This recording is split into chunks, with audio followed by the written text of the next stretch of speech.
ආයුබෝවන් යාළුවනේ ඔයගොල්ලෝ මේක තුලා ඉන්නේ Cell Power Security channel එකෙන් ගෙන තවත් PC build එකක් එක්ක. ඉතින් කොල්ලනේ අද ගෙනල්ලා තියෙන්නේ මම full setup එකක් එක්ක PC gaming PC එකක්. ඒ කියන්නේ monitors, keyboard, mouse ඔක්කොම දාලා keyboard mouse එකයි monitor එකයි අපේ gaming PC එකයි දාලා full setup එකක් අද ගෙනල්ලා තියෙනවා gaming වලට. සහ වීඩියෝ එඩිටිං වලට ඒ වගේම ඔයගොල්ලන්ගේ සාමාන්‍ය වැඩ කටයුතු වලටත් ඔෆිස් එකේ වැඩ කටයුතු වලටත් මේ සෙටප් එක යොදා ගන්න පුළුවන්. ඉතින් මේක i5 third generation PC build එකක් අද කරන්න යන්නේ. ඉතින් 4th gen එකට යන්න තිබ්බා. තව රුපියල් 5000ක් විතර වැඩි වෙනවා. එතකොට 4th gen processor එකට යන්න ගියාම ඉතින් ඒ performance එකම 3rd gen එකේ තියෙනවා. ඊට වඩා පොඩ්ඩක් වැඩි 4th gen එකේ. ඉතින් අර ගානට පාඩුයි අපි 4th gen එකට යන එක. ඉතින් ඒක නිසා boys මම අද තෝරගත්ත 3rd gen processor එක i5 එකේ. ඉතින් full ගාන ඒ කියන්නේ full cache එක න 44330ක් වගේ මුදලක් ඔයගන්ට මේක බිල් කරගන්න. ඒ කියන්නේ රුපියල් 45000කට මේ වගේ සුපිරිම ගේමින් PC එකක් නිර්මාණය කරගන්න පුළුවන් මොනිටර් සහ කීබෝඩ් සමග කීබෝඩ් එකයි මවුස් එකයි සමග. ඉතින් බලමු මේ මොනවද අපි අද දිනේ PC build එක කරන මොනවද තෝරගත්ත parts කියලා. වීඩියෝ ගන්න කලින් අනිවා පල්ලෙහා තියෙන රතු පාට subscribe button එක ඔබන්න.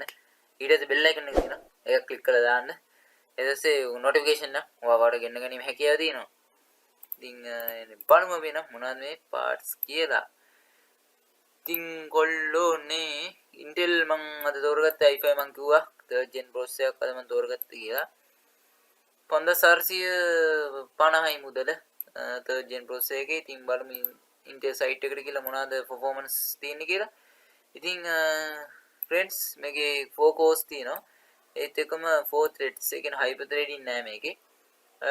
base frequency එක 3.2 GHz තියෙනවා කියනවා. ඉතින් max turbo boost frequency එක 3.6 GHz තියෙනවා කියනවා. ඉතින් අපිට වැදගත් මේ Intel cache එක 6MB cache එකක් මේ processor එකේදී අපිට හම්බ වෙනවා. ඉතින් ඕක තමයි අපි processor ගැන කතා කරද්දී මේකේ Intel HD 2500 කියන graphic chip එක අඩංගු වෙනවා මේ processor එකටම. onboard graphics තියෙනවා මේ processor එකේ. 3rd gen processor එකේ. ඉතින් අපිට මේකට motherboard එකක් අවශ්‍යයි.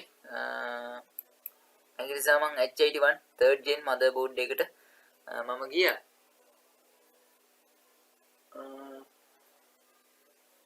third gen motherboard එකට මම ගියා. ඉතින් මේක රුපියල් 5000යි මුදල. රුපියල් 5000යි 3 month warranty එකක් හම්බ වෙනවා. Asus brand එකෙන් තියෙනවා gigabyte තියෙනවා MSI තියෙනවා. ඒකෙන් ගොඩක්ම මම recommend කරන්නේ Asus brand එකෙන් ගන්න කියලා. ඔයගලන් කැමැත්තක් ඒක වර්ග තුනම හොඳයි. මම හොඳ නැහැ කියන්නේ මගේ පෞද්ගලිකව මම විශ්වාස කරන්නේ Asus brand එක තමයි ගොඩක්ම. ඒ වගේම MSI brand එකත් මම පෞද්ගලිකවම ආස ජාති දෙකක්. හරිද? ඉතින් අපිට මේකට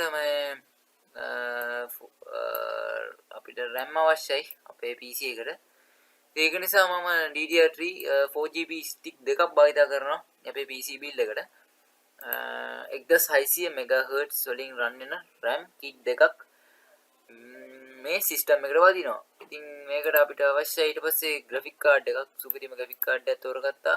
ඉතින් අපේ monitor එක 1080p නිසා 1080p දාලා gaming කරන්න අවශ්‍ය නිසා මම RX 470 4GB VG එකක් තෝරගන්නවා අපේ build එකට. මේකේ performance නම් මාර්ජියට තියෙන මේ RX 470 එක. ඉතින් මේක තමයි 4GB එක යන්න පුළුවන් නම් හොඳම කාඩ් එක. ඉතින් Nvidia වල නම් 4GB එකේ හොඳම කාඩ් එක මම හිතන්නේ RX GTX 970 කාඩ් එක. ඉතින් ඒකට සාපේක්ෂව ගත්තාම මේ VG එක ගොඩක්ම හොඳයි. ඒ දන්න ප්‍රයිස් එකත් එක්කම ප්‍රයිස් ඒක රුපියල් 20000ක් වගේ වෙද්දි මේක රුපියල් 12500ක් වගේ මුදලක් වෙන්නේ. ඉතින් ලොකු වෙනසක් තියෙනවා. පෙර 7500 වගේ වෙනසක් තියෙනවා. ඉතින් 12500කට මේ RX 470 4GB VG එක උගන්ට ලබා ගන්න පුළුවන්. Buy Korea shop එකේ 3 month warranty එකක් සමග. ඊට පස්සේ අපිට අපේ ස්ටෝරේජ් අවශ්‍යයි අපේ PC එකට. ඉතින් ඒක නිසා මම 500GB SATA hard disk එකක් තෝරගත්තා. 6 month warranty එකක් හම්බ වෙන අපේ NeoView shop එකකින්. ඉතින් මේ සයිට් එකේ links පල්ලෙහා description එකේ තියෙනවා. එතනින් ගිහලා උඹට ලබා ගන්න පුළුවන්. right. ඉතින් ඊට පස්සේ අපිට අවශ්‍යයි අපිට gaming power supply එක අවශ්‍යයි අපේ RX 470 VJ එක පොඩ්ඩක් power කරන්න. ඉතින් ඒකට මම දොරගන්නවා 500 watt power supply එකක් 24 min තියෙන. ඉතින් මට හැමදාම මේ 500 watt එකයි GB පැටලෙනවා පොඩ්ඩක්. ඉතින් 500 watt power supply එකක් අපේ system එකට අපි යොදා ගන්නවාද? හරි ඉතින් මේකේ මුදල වෙන්නේ රුපියල් 1500ක් වගේ මුදලක්. NeoView shop එකෙන් 6 month warranty එකක් හම්බ වෙන අපේ power supply එකට. record වෙනවද දන්නේ නැහැ. හරි record වෙනවා. ඉතින් මේක රුපියල් 1500 මම කිව්වා වගේ. ඉතින් මේකත් NeoView shop එකෙන් උගන්න ගන්න පුළුවන්. link එක පල්ලෙහා description එකේ තියෙනවා. ඊට පස්සේ අපිට case in එකක් අවශ්‍යයි. මම brand new case in එක තෝරගත්තා. 3.0 USB ports support කරන. ඉතින් මේක brand new case in එකක්. මේකේ model එක සඳහන් කරලා නැහැ NeoView ආයතනේ. ඉතින් ඒක අපිට කමක් නැහැ. රුපියල් 2200කට මේ case in එක ගොඩක් හොඳයි. මේ හරින් අපිට ෆෑන් එකක් ඕන නම් අපිට ගහ ගන්න පුළුවන්ද කොහෙද? මම හිතන්න පුළුවන්. ඉතින් නැත්නම් මෙතන මේ කල් දැලක් ගහලා තියෙන දැනින් හරි අපිට ෆෑන් එකක් ගහ ගන්න පුළුවන් ඉස්සරහට. එක ෆෑන් එකක් තනි ෆෑන් එකක් ඔබන්ට ගහලා ආසාවට තියාගන්න පුළුවන්. ඉතින් ඊට පස්සේ ඔන්න මම කිව්වා වගේ අපේ මොනිටර් එක මම තෝරගත්තා LCD මොනිටර් එකක් අඟල් 19. මේක AOC කියන බ්‍රෑන්ඩ් එකේ. මේක ගොඩක් හොඳ බ්‍රෑන්ඩ් එකක්. ඒ වගේම මේ AOC කියන බ්‍රෑන්ඩ් එක මේක ප්‍රයිස් එකත් මාර විදිහට අඩුයි. මේ බ්‍රෑන්ඩ් නිව් මොනිටර් එකක් කරත් රුපියල් 8500ක් වගේ මුදලක් වෙන්නේ. ඉතින් මේක full HD කියලා ගහලා තිනවා. මේ මොනිටර් එක. ඉතින් රුපියල් 8500කට full HD මොනිටර් එකක් ගන්න පුළුවන් නම් ගොඩක් හොඳයි. ඉතින් මේක ඔයගන්ට මේ NeoView shop එකෙන් contact කරගෙන අහන්න පුළුවන්. මම contact numbers උත් පල්ලා description එකේ දාලා තියන්න. ඉතින් ඔයගොල්ලෝ contact කරගන්න NeoView කවුරු හරි ආයතනයේ කවුරු හරි ඊට පස්සේ ඔයගොල්ලන්ට පුළුවන් මේව ගැන තොරතුරු දැනගන්න. මේක තමයි අපේ ඉතින් මොනිටර් එක වෙන්නේ. සුපිරි මොනිටර් එකක් මේක.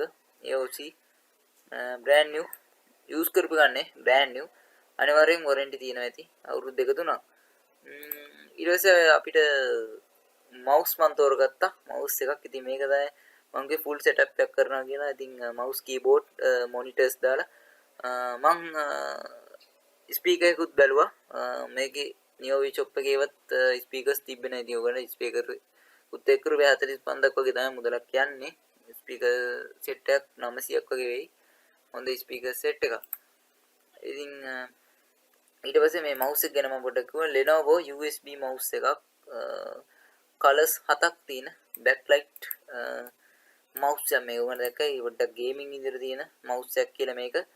ඒ වගේ මේ මැද බටන් එකත් හොඳට තියෙනවා. wheel එකත් හොඳට සුබර හොඳට තියෙනවා. ඉතින් ඊට පස්සේ අපිට මේක keyboard එකක් අපිට ඕනේ. ඒක නිසා මම brand new Fantech එකේ gaming keyboard එක තෝරගත්තා. K10 කියන gaming keyboard එක. ඉතින් මේකේ RGB lighting තියෙන සුපිරිම keyboard එකක්. rainbow color තියෙන්නේ. ඒ කියන්නේ colors rainbow backlight LCD light on off කරන්න පුළුවන්. මම ඉතින් control කරන්න පුළුවන්. lock button million මොනවද මන්ද තියෙනවා මේ පල්ලෙහා මේවත් ඔන්න මේ site එකට ගිහලා බලා ගන්න පුළුවන් මේ keyboard එක ගැන. ඉතින් RAM 40යි ලුබ්බර් නේද?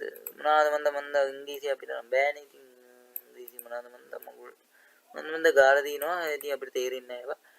හරි ඉතින් ওই විදිහට තමයි අපේ keyboard උයි mouse උයි තේරෙන්නේ. අනිත් දේවලුත් එක්ක මොකෙද දෙකේ කෑ ගන්නවා එහා ගෙදර එක. මේ ඇහෙනව නම් ගණන් ගන්න එපා එච්චර. මොලේ හොඳ නැති කෙද්ද කොහෙද? i5 3rd gen එක දාලා අපිට හොඳට ගේමින් කරන්න පුළුවන්. මේ processor එක දාලා ඉතින් 3rd gen processor කියන්නේ ගොඩක්ම හොඳ processor එකක්. මේක 3. මම කිව්වා අපි base frequency එක බලමු 3.2 GHz තියෙනවා. හරිද? ඉතින් මේ අපේ RX 570 කාඩ් එකත් එක්ක RX 470 කාඩ් එකත් එක්ක 4GB කාඩ් එකත් එක්ක හොඳට perform කරනවා. ඉතින් full HD gaming කරන්න පුළුවන් මේ කාඩ් එකෙන්. හරි ඉතින් මං හිතනවා අද ගේමින් PC එක ගොඩක්ම හොඳ වුණා කියලා. ඒක මල්ලි කෙනෙක් මං ඉල්ලි හිටියා කමෙන්ට් කරලා ෆුල් සෙටප් එකක් ගේන්න කියලා මොනිටර්ස් කීබෝඩ් ඔක්කොමත් එක්ක. ඒක නිසා අද මම මේ PC බිල්ඩ් එක කරා. එන ඉතින් channel එක subscribe කරන්න අනිවාර්යෙන්. ඊට පස්සේ bell icon එක click කරලා තියාගන්න. එතකොට මේ වගේ PC බිල්ඩ් එකක් හරි gameplay එකක් හරි දාපුවා notification එක ඔයාලට ගෙන ගැනීමේ හැකියාව තියෙනවා. එහෙනම් ඔබට සුබ දවසක්.